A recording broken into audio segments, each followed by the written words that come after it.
Thank you for the introduction, and it's an honor and a pleasure to be here today. I want to thank Tamer for giving me the platform to speak.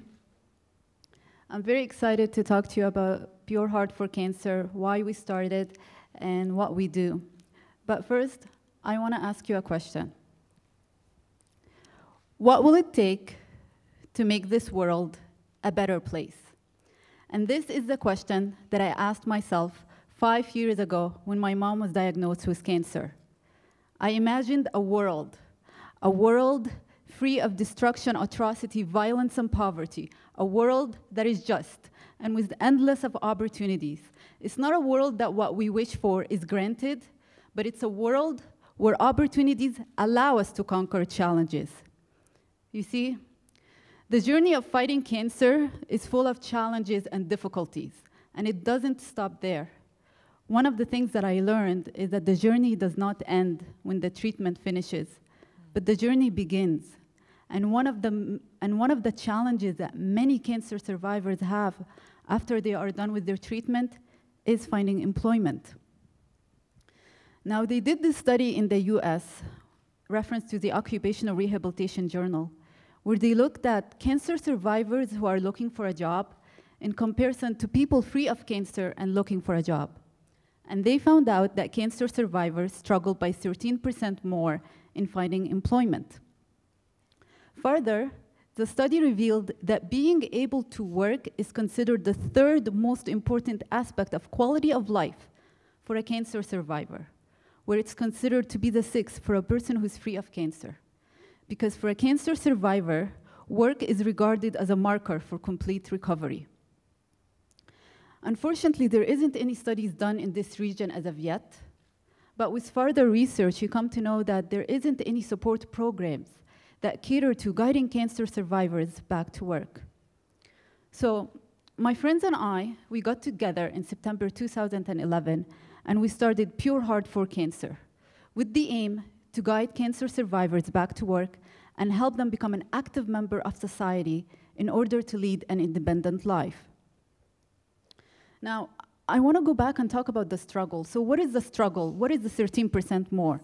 How is it different for a cancer survivor? Now, in the study, they did not identify a reason for the struggle or conclude why, because there are variations and there are many reasons. And so the best way to go about it is to share with you a case. One of my cancer survivors, he's 25 and used to work as a safety officer. And last year, he found out that he got cancer in his back. Now, the doctor told him that the success rate of the surgery is 40%. 60%, you could die or end up being paralyzed. And so Mohsen, how he took his permission to share the story, asked the doctor, what if I don't do the surgery? What will happen? And the doctor told him, eventually you will become paralyzed and eventually you will die. So Mohsen did not have much option except to go ahead and do the surgery. The good news is that the surgery was a success, alhamdulillah. But the setback is that he can no longer go back and do the same line of work because he's not allowed to carry anything that weighs more than 5 kg. Now he's 25. Imagine someone who's 50. For the same reason or another, cancer has caused him to change his line of work. The effect of cancer and its treatment could alter their employment position and the employment opportunity. The effect of cancer and its treatment could cause chronic symptoms such as fatigue or tiredness to many cancer survivors that would limit them only to work part-time. The effect of cancer and its treatment could cause an individual not to finish his education and graduate. And this is one of the cases that we have in Jordan, a very close, near to my heart case. A 21-year-old cancer survivor. His name is Darar. Was diagnosed with leukemia when he was 15. Won the battle, but could not finish his education while fighting it. The question is, how important is it to support cancer survivors back to work? We know it's important for a cancer survivor. We know it's important for a cancer survivor's family. But how important is it to our society? It is important It is important because 24.6 million people were living with cancer in 2002. It is important because 40% of those were between the age of 20 and 50, which are the most productive years of employment and raising a family. It is important because, unfortunately, the future does not look good. Cancer is expected to become an epidemic by year 2030. And the World Health Organization is calling it the global burden, expecting 22 million new cases every year up until 2030.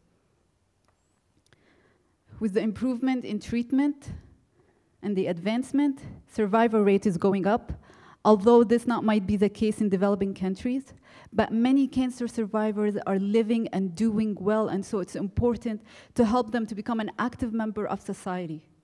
So how do we reintegrate cancer survivors back to work? What does Pure Heart for Cancer do?